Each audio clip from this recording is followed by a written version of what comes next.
Hello, my bookish friends. Welcome to my July wrap-up. I know a lot of booktubers out there like to do a scale of their ratings, like doing all the 1 stars up to the 5 stars, but I like to do it by order that I read them. I don't know why, that's just my thing, I guess. So, we're going to start out with a science fiction book. This one is called For We Are Many, and it's by Dennis Taylor. This is the second book in a series, so I'm not gonna go into too much detail about it. First one's called We Are Legion, and it's about a man who's a science fiction nerd, and he goes to like a convention, and just before he goes to this science fiction convention, he stops off at like a, I don't know if it's a hospital or a research facility, or I don't know, but he goes to a place where they scan his brain so that if he dies, they can essentially bring him back to life as a computer. And being a science fiction nerd, he thinks that sounds like a good investment, and he goes ahead and does it. And then off to the convention he skips, and he's hit by a car on the way there. And it's not a spoiler, it happens right in the first few pages. And so now he wakes up as I think he thought he was going to be more of like an android, not a computer, and so he didn't expect not to have a body. So that was kind of weirding him out. And later on down the road, he's able to replicate himself into a lot of Bobs, hence the Bobiverse is born. So the story goes from there. All these Bobs, despite being copies of the original Bob, all have their own personalities, and they're all a little bit different, and they go off and do different things and spread off into the universe. So anyways, this is the second one in that series. And again, can't tell you anything about this book specifically because it is the second in a series. Okay, the next one I'm going to talk about is Night's Edge. I don't have a physical copy of this one. I got this one at the library, so it will be on the screen up here. I quite enjoyed this one. This is a vampire tale it's more about a mother-daughter relationship, more so than the vampire part, but they kind of have a toxic relationship because the mother's a vampire and she's not, and she has to essentially be the food source for her mother. And so they kind of have this toxic relationship going on, but I thought it was pretty interesting. I gave it 4 stars, so if you're into vampire tales, I think you'll really enjoy it. The ending's heartbreaking, and it's a good fun time. It's a modern take on it, just so you're aware. It's not the gothic kind of vampire, it's definitely modern, so just be aware of that. The next one I'm going to talk about is a thriller. I think it's a thriller, maybe it's a horror. I don't know. It's a horror, actually. Now that I think about it, it's horror. It's called Burn the Negative. And this one is about an old movie. The cast from that old movie, kind of bad things happen to them, and so people start to think that the people on the set are cursed. And so our main character, she was a child on the show. And so years later, she's a journalist, and she goes back to do an expose or something on this movie because they're coming out with a remake. And so she's kind of a believer of this curse, and she saw the people die that were in the cast, and so she's really kind of mad that she's here, but her boss, assigned her this part, and she's just gonna go and do her thing and get out as fast as possible. And as you can probably guess, the curse is alive and well, and the story goes from there. Unfortunately, this one sounds amazing. The premise is really good, but I don't know, it just wasn't quite for me. I'd probably give it like a 3.5 stars. I thought it was kind of mediocre, and the twists were obvious, and I kind of have seen them done before, and I don't know, I just couldn't really connect to the story all that well. It wasn't terrible, I didn't hate it, but it's one that's not very memorable. It's not one that I think I'll think about ever again, probably. So take that for what you will. It might be an entertaining read for a day or two, but it's not going to be a favorite. The next one I'm going to talk about is Dead of Winter by Darcy Coates. I always have a shadow on my face when I try to hold up these books. Anyways, Darcy Coates is my queen. I love her so much. I won't say that I absolutely love everything she's written, because I don't. But by and large, I'm never disappointed. And even if it's not like my favorite from her, I still feel like it's an enjoyable time. I never feel too let down by it. And I'm happy to say that this is one of the good ones. I gave this 5 stars. I think it's a blast. I think it's a fun. I think if you like thrillers that are more like slashery in nature, I think you're really gonna love this. This is one of those classic pick them off one by one type stories. As you can probably guess from the cover, they get snowed in at this little cabin in the woods, and there's a killer on the loose that, again, starts picking them off one by one. But I just thought this was an enjoyable, really fun time. It's one of those books I really can't tell you a whole lot about it, so just go in blind, and I think you'll have a blast with this one. I don't think you necessarily have to wait for the winter time, but it's, again, the dead of winter, so that's probably the best time to read this, but it's Darcy Coates, so I just couldn't wait until winter to read it. But for those that are very, very seasonal, this is a great one to pick up this winter. Okay, the next one I'm going to talk about is The Only One Left by Riley Sager. And this one, I've probably one of my most highly anticipated books of the year. I've been waiting and waiting for this book to come out, and I was so dang excited, and I was not let down. So good. Another 5 stars right after Darcy Coates. Couldn't believe it. Was so hyped, so happy, so excited. So for those of you that don't know, this is more of a gothic tale.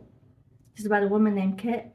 She works at like a, what do they call them, like a retirement home. And she is assigned this woman named Lenora.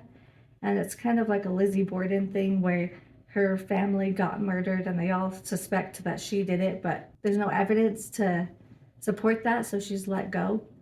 And so she's a little bit apprehensive, as you can guess, to go take care of this older lady that may or may not have slaughtered her family. But this is a very gothic, very atmospheric. It's like slow-paced but fast-paced at the same time. Like I never felt bored by the plot. And man, at the end, twist. He just comes fast and hard and hits you in the face with so many twists that'll make your head turn, but in the best way possible. The only negative about this book is I think what happens to a couple of the characters in the end was a bit convenient and could have been handled in a better way. But outside of that, I thought this was a blast. I thought it was so much fun. This is probably my favorite Riley Sager so far. Although I haven't read Final Girls or Lock Every Door yet. But so far, this is my favorite. Okay, next, I'm going to talk about This Delicious Death. This is a YA novel.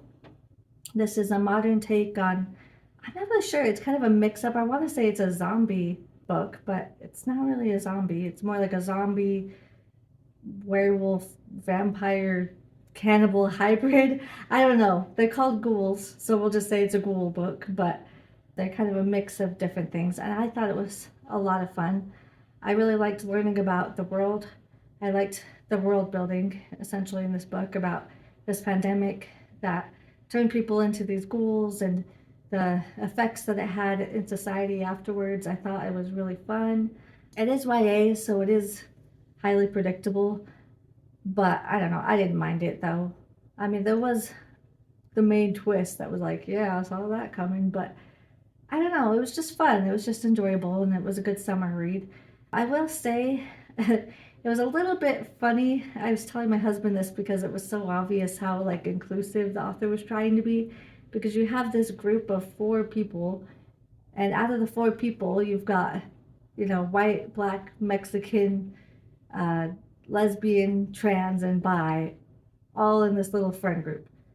And I just thought that was a little bit unrealistic and a little bit funny, but despite that, I thought it was a fun, enjoyable book. I read her other book, Our Dearest Darkest, last year. I didn't really like that one quite as much. It was okay. It wasn't great. I thought this one was a lot funner. I think I'm in the minority on that, but for me, I thought this was a good time. Okay, next up, we have Spy Family, and this is a manga.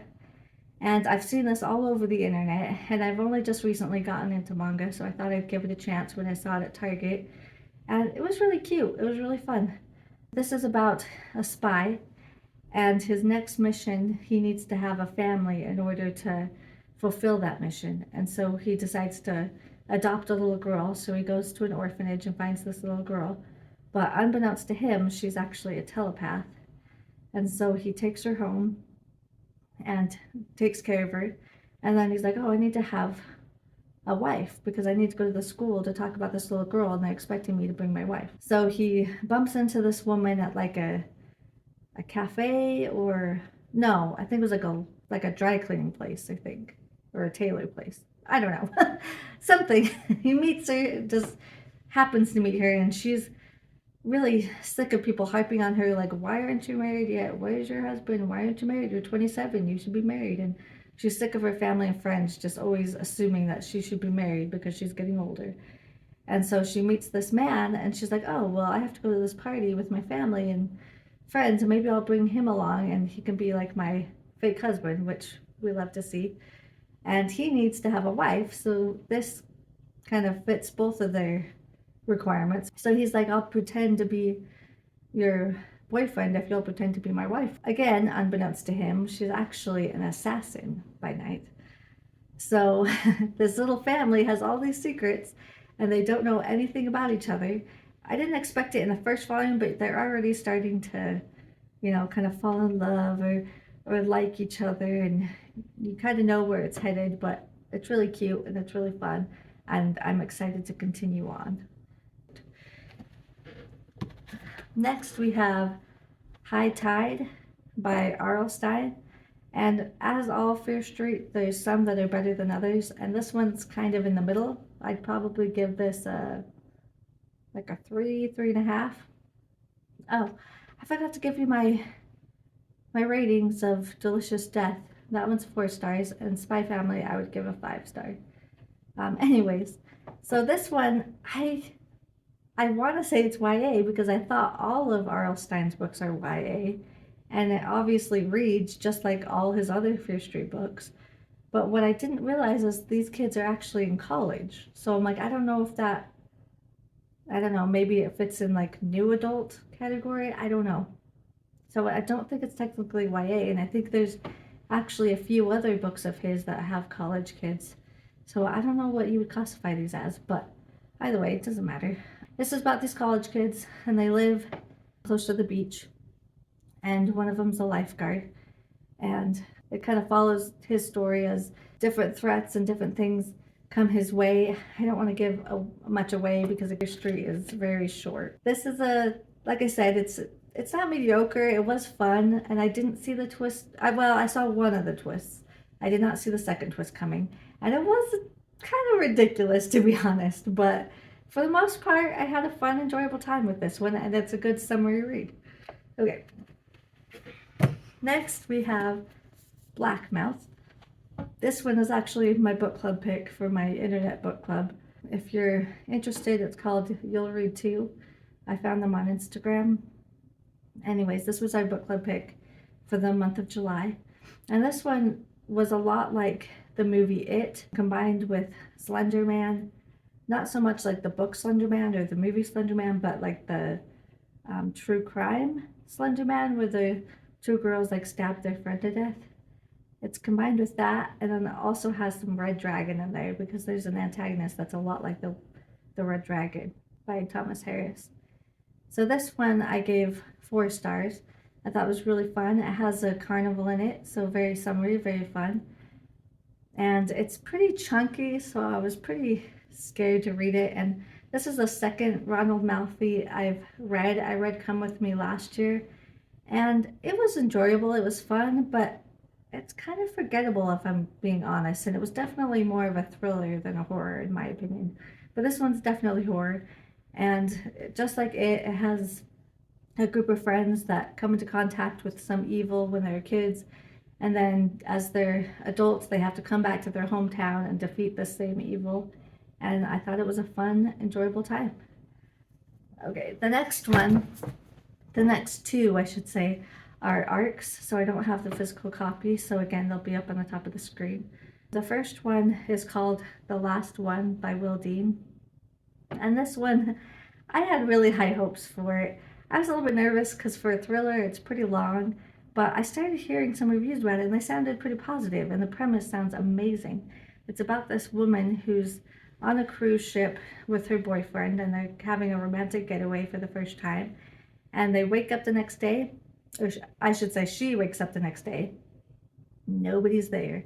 It's just her all alone on this cruise ship.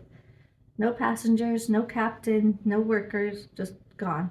And she's out in the middle of the ocean. So it sounds amazing and mysterious, and I was really excited for this one. I had high expectations, but honestly, I kept reading because of the mystery. I wanted to know what would happen, but I wasn't connected to any of the characters. I thought the writing was kind of weird. The dialogue was a bit clunky, and they would just like switch subjects like randomly when they were talking and having conversations, and I just wasn't really into it. But I was like, okay, well, I need to know what's going on though. I need to know what's going on. So at first they're just kind of surviving on this cruise ship. There's ends up being 4 of them. But then once I find out what happened, I was like, that's ridiculous. And it just got more and more ridiculous. And I was just almost rolling my eyes. It just wasn't for me. I just thought it was kind of, I don't know. And then the last page came and, I just thought, what a dumb ending. I was really mad about the ending. So, anyways, I hesitantly recommend this because I do know there's people that liked it, and I think given the right circumstances and the right reader, people will like it. It just wasn't for me. I'd probably give it 2 or 3 stars. Oh, I was reaching over to grab the next one, but again, it's an ARC, so I don't have the physical copy. Anyways, the next one is called Mr. Magic. This is the newest by Kristen White. This one, what a disappointment. I did not like this book at all. Not even a little bit. I just didn't. It was not for me. This is, I think, my 4th book by Kristen White. I read, what is it called? It has a long title, like the Descent of Elizabeth Frankenstein or something like that. And I really liked that one. I thought it was pretty good. And then I read And I Darken, which is another YA one, like the other one. And it was good. I liked it. I didn't continue on with the series, so I must not have liked it that much, but I did enjoy it. And then Hyde last year, and I didn't hate it as much as everybody else seems to hate it. It was definitely YA. That was supposed to be her first adult novel, and it definitely read YA. And I just thought it was okay. Again, I didn't hate it. I didn't love it, but I wasn't like raving about it. And then this one. And I hated this book. I really did. I hate to say that because it's so seldom that I can actually say that. The only other one that comes to mind that I would say that to is Nothing But Blackened Teeth. But I don't know. First of all, it's so boring. And I hate the trope where the main character has 0 childhood memories, none at all. From 8 years old on down, she has no memory, and I just hate that trope. I'm like, even if you had trauma, you would remember something. Like, I don't know. I just think it's implausible, and I just dislike it. I like it a lot better when they do know what's going on, but they still keep it from the reader, so you can still have the mystery, but it's not just, oh, I don't know, I don't remember. And so like most of the book, she's just, I don't know. And apparently she doesn't even have the same personalities when she was a kid, and even the people that are with her find her boring. It just, the mystery was keeping me going at first, but after a while I was just like, okay, let's get going, especially for such a short book. And then the last third, I wish I would have just DNF'd this book, honestly. It just isn't for me.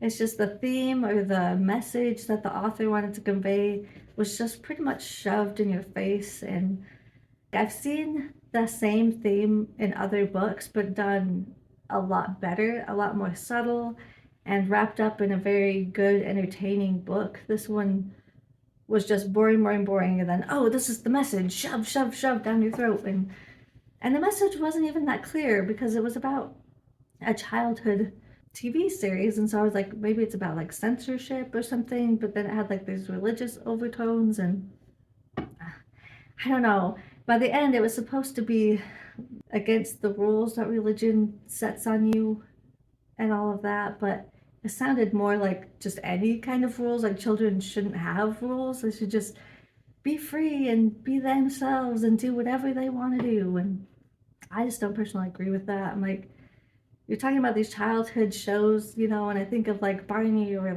what's that neighborhood one with, oh my gosh, I can't remember what it's called. You have a friend in the neighborhood or something. The one with, and they just made a new movie with Tom Hanks. I can't think what it's called. If I remember, I'll write it across the screen. But anyways, like these old TV series that we used to watch as kids, they always were about sharing and being kind and having honesty and all this stuff. And it made it sound like all of that was bad. Like you should just do whatever you want, whenever you want. And I don't know. I just don't agree with that. And it was just so like blatant, and it wasn't even like a good story. And this is a horror novel, and it was not even a teeny tiny bit scary at any point.